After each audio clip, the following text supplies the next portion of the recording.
West Nova Scotia Regiment spent more than 3 years in their adopted home of England, sharing in Allied tragedies and victories. The war had become an intricate game of chess. As these citizen soldiers built their unit, commanders were building a strategy. In August 1942, the Allies endure another defeat. Canadian, British, and American troops suffered heavy losses in a raid on Dieppe, France. Autumn and winter meant more hard work for the regiment, who had by now become seasoned trainees, almost ready for battle. In April 1943, an army transport left for Scotland with the regiment on board. For many, it was like leaving home all over again. We eventually went up to Scotland for landing craft training, and we were also doing mountain training. We had very rigorous training we had in Scotland, marching and climbing mountains and whatnot. These were specific maneuvers, tailored to their final destination. Then in mid-May of 1943, they boarded the Polish ship the Battery, with battleships flanking them, as well as other personnel carriers and vehicle transports. The West Nova Scotia Regiment is headed for war. Well, we were kind of excited, of course, but I don't think you become sort of afraid. This is sort of what you're supposed to be doing, and you might be afraid when you're in the middle of something, but looking at it as coming up, not a big deal, really.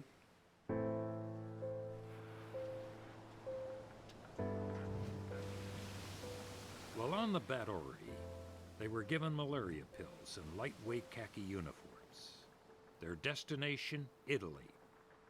Considered to be the soft underbelly of Axis defenses, Italy's fascist leader was anything but. Mussolini was a brutal dictator, but he still relied on an alliance with Germany. This would be the beginning of a top-secret Allied deception campaign. Because the Allies need very much for the Germans to believe that the threat that they pose to Germany from the south is real.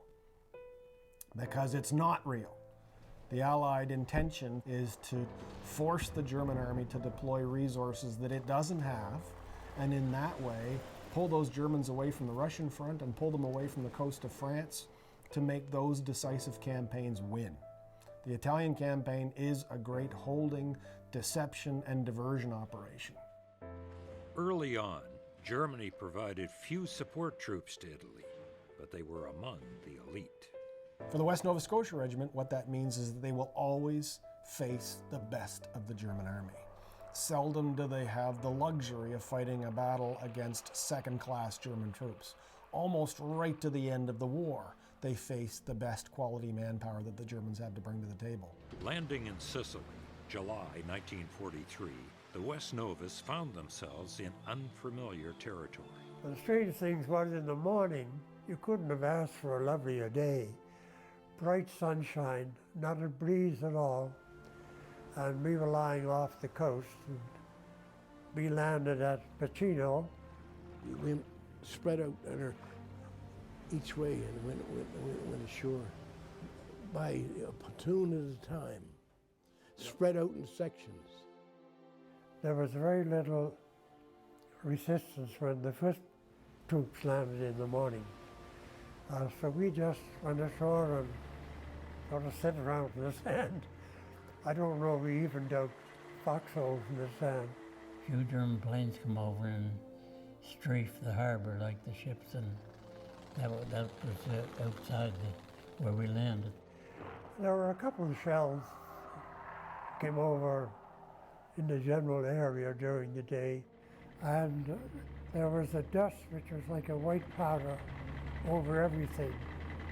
So if you were marching, you only were a little while and your face was white, everything was white. They advanced inland, engaging German and Italian troops. Training was over.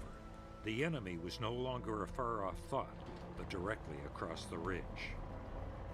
Learning from the mistakes of Dunkirk and Dieppe, the Allies quickly outmaneuver the Germans, surprising them at every turn with valiant efforts by soldiers like Ross Guy.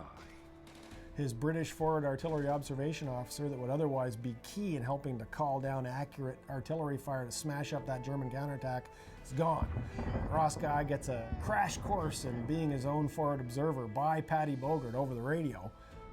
He sent the messages to our radio, and then we called up the FOO.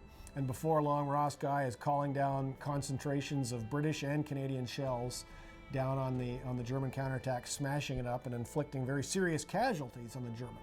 He practically brought that artillery down right on top of his old company, just a hit of it. And the Germans took off. They couldn't stand the artillery pressure. And Ross was awarded the Military Cross for that action. That again feeds into the German inability to hold in Sicily because they've bled out. They've suffered too many casualties fighting in places like Valguanera and again at Catania Nuova. The Germans found themselves overwhelmed and were banished from Sicily within a month. The German army is defeated on the southwest side of Mount Etna. The American attacks at Troina, Canadian and British attacks around Centuripe and around the Catania Plain break the fighting power of the German army. 140,000 Italians go into the prisoner of war cage. 30,000 German dead, wounded, and captured out of a force of 54,000.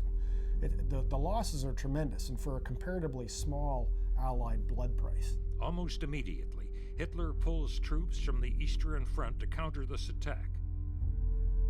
Leading his armies was German commander Albert Kesselring, a veteran of the Great War with experience in air and land combat. Kesselring has to be duped.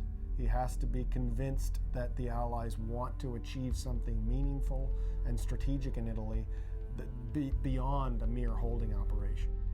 And Hitler's of the view that they should quit all of Italy. Kesselring convinces Hitler that the Allies have to be held as far south in Italy as possible in order to minimize the air threat to Germany. This understanding that Kesselring has plays into the strategic goals of the Allies. What this means is that the Germans decide in the fall of 1943 to build the Gustav Line. And that is where the Germans plan to build the new border of Germany. The Gustav Line will not fall. After impressive work in Sicily, the West Nova Scotia Regiment, along with their friends in the Carleton and York Regiment, lead the charge across the Strait of Messina.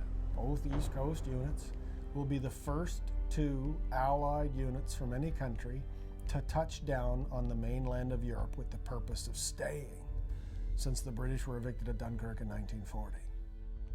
We attacked at night. Montgomery laid on this terrific barrage. I think it's one of the biggest barrages of the war up to that time. And actually, I don't think there was a German within 30 miles.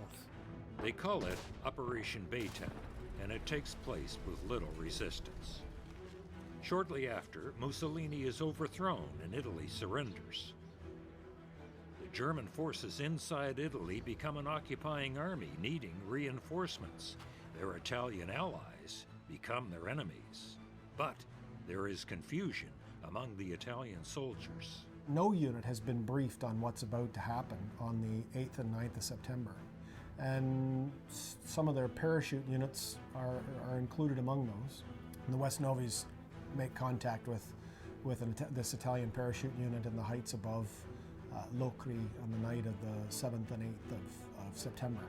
Either unfortunately or fortunately, I turned left too soon.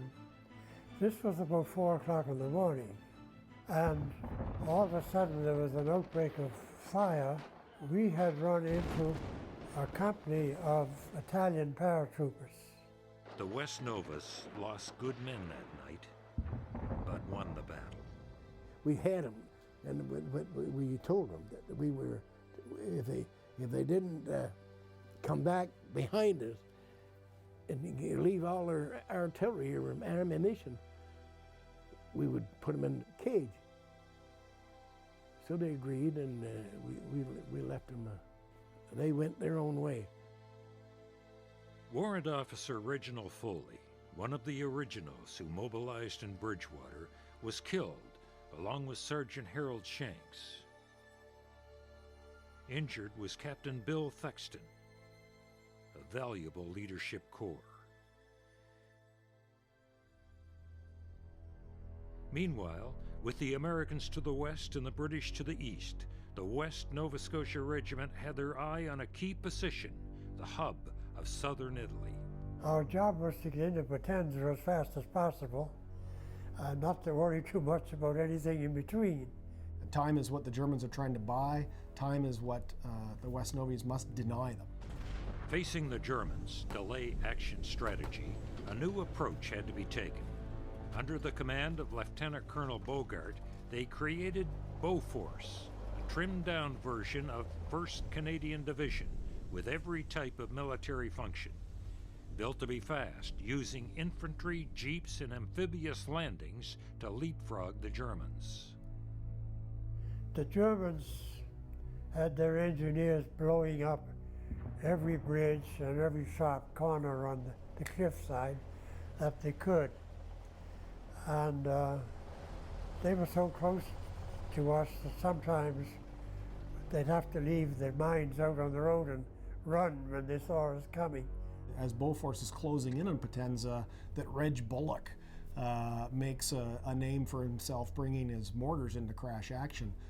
A Company encounters an engineer party working on blowing the bridge at Lorenzana. Reg has got one section of 3-inch mortars in a jeep so they can be as far forward with the marching infantry as possible. As the marching infantry are bypassing all the obstacles and running hell-bent for leather regardless of whether the vehicles can keep up with them or not. The jeeps can, and in this attack, Reg's 2 mortars go into crash action and start throwing mortar bombs down on that engineer detachment. They have to go to ground under this mortar fire, and A Company's attack is successful. We were overlooking the town down in the valley, and the attack was put in the late afternoon. In fact, there were German tanks, or at least one German tank in Potenza, and the infantry there did put up a fight before they got kicked out. The significance of getting to Potenza on the 19th of September is tremendous. Only the first 100 or 200 or so German paratroopers that are the leading edge of a force of about 3,000. Only that first couple of hundred have arrived. The German paratrooper forces were hardened battalions, prepared to fight without any reinforcements. They were employed in Kesselring's delay action strategy, holding back the Allies and then retreating. This was meant to tie up resources and slow the advance. It's at Castel de Sangro that the regiment would face the true capabilities of these German troops and their deadly tactics. What they say, the lifespan of a soldier is only a few seconds. But you don't think really of dying, but you just take it and go.